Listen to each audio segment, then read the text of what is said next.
Mes chers élèves, pour la correction des exercices de l'univers document, commençons par le premier exercice. Alors ici, on vous donne réaliser alors une personne, l'un qui regarde des mots écrits et l'autre qui écoute des mots prononcés.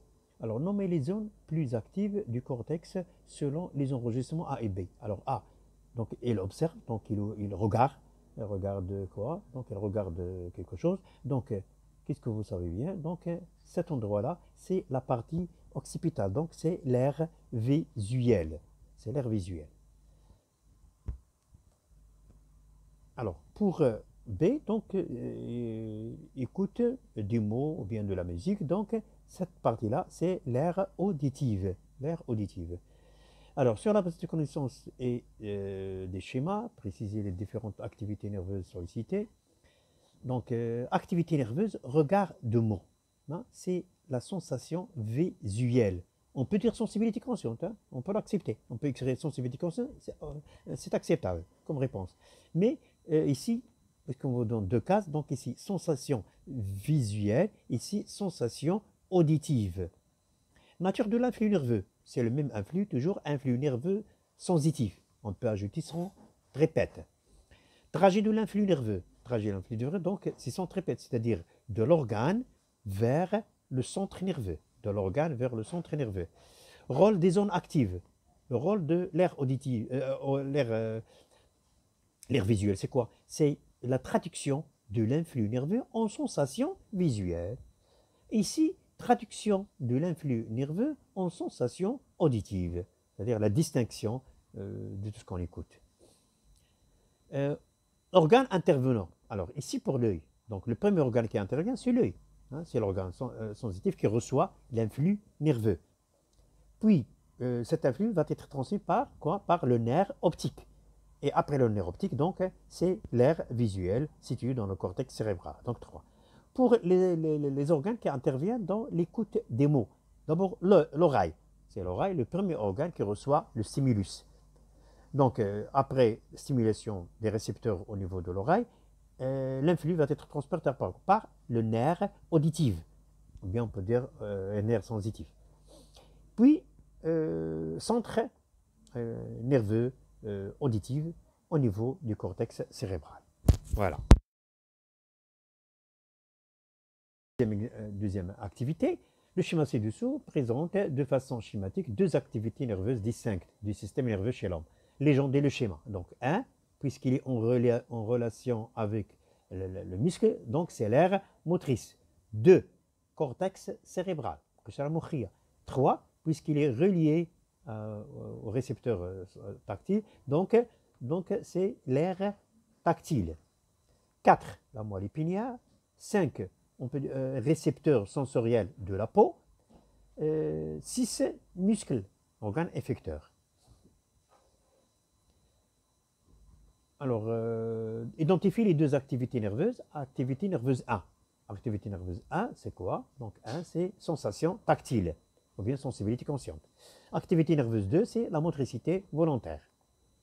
Donnez un exemple pour chaque activité. Donc activité 1, sensibilité, donc toucher un objet par exemple.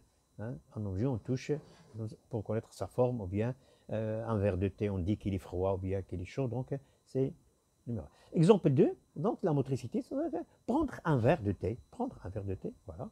Indiquer sur le schéma par le biais des flèches le trajet de l'influx nerveux dans les deux activités nerveuses. Alors, pour la première activité, donc regardez bien, donc nous savons bien que lors de la sensibilité consciente, donc l'influx nerveux part de la peau, ou bien dans ce cas-là, hein, il part de la peau, des récepteurs sensoriels, récepteurs de Pacini par exemple, vers le centre tactile. Pour la motricité volontaire, donc naissance de l'influx au niveau de l'aire motrice, puis il se dirige vers les muscles. Donc voilà le sens des flèches. Reproduire par le dessin sur le schéma les mêmes activités nerveuses dans le cas de la main gauche. Et c'est la main droite, la main gauche. Alors vous savez bien que les deux hémisphères, l'hémisphère droit, il commande les organes de la partie gauche. Et la moitié, l'hémisphère gauche et ils commandent les organes de la partie droite. Donc ces organes-là, donc ils ont leur air dans la partie droite.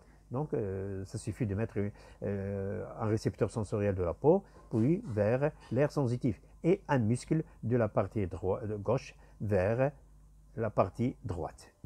Voilà. Alors, activité 3, ce sont des expériences qu'on a déjà faites. Donc, c'est un résumé tout simplement. Récapituler. Donc, que signifie une grenouille décérébrée? C'est-à-dire une grenouille dont on a,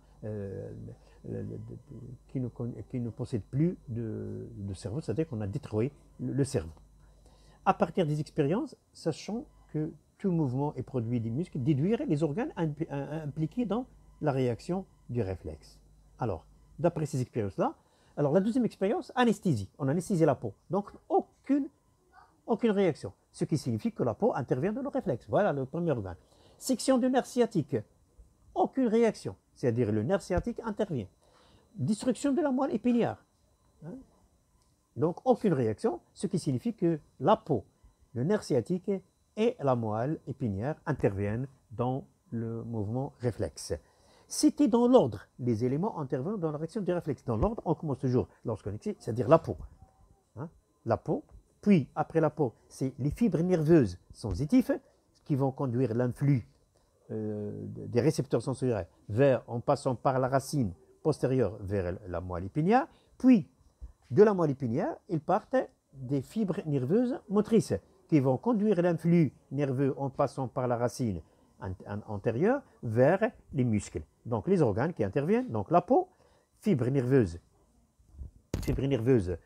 sensitives, moelle épinière, fibres nerveuses motrices et les muscles. Suivant, on dégage le nerf sciatique. Ce sont des expériences de Magendie qu'on a déjà fait. On dégage le nerf sciatique et les deux racines, la racine postérieure et la racine. Et on réalise des coupes.